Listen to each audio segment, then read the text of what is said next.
আসসালামু আলাইকুম। আজকে একটা ইন্টারেস্টিং জিনিস দেখাবো। যারা আমরা ডায়মন্ড ডাক পালন করি, আমরা সাধারণত দেখি ডায়মন্ড ডাবের 2টা ডিম পারে। তো আমার এখানে একটা মিরাক্কেল হয়েছে। আমার এখানে এটা হয়েছে মেল, যে বড় লেজ হলা এটা হয়েছে মেল, আর ছোট লেজ হলা যেটা এটা হচ্ছে ফিমেল। এটা হচ্ছে আমার মেন পেয়ার। এইটা থেকে এই সবগুলা বাচ্চা হয়েছে। এটার সাথে আরেকটা 2টা রেড বাচ্চা ছিল, একটা কালকে ছুটে গেছে, আর একটা ছোট যে সময় ছিল ওই সময় মারা গেছে। আরেকটা রেড বাচ্চা এদিকে আছে, ওইটা লুকাই গেছে আমারে দেখা।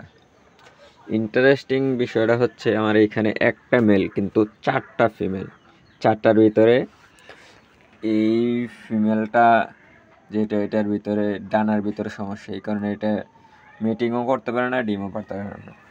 কিন্তু বাকি 3টা একসাথে মেলটা যেখানে বসে ওইখানে ডিম পারে। এই যে আমি যদি একটু দেখাই, এই যে বর্তমানে এই 2টা কিন্তু ফিমেল।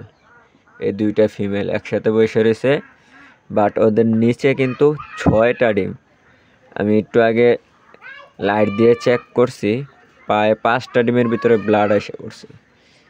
দেখাইতে পারছি কিনা সঠিক জানতে না, যে এখানে মনে হয় 6টা ডিম।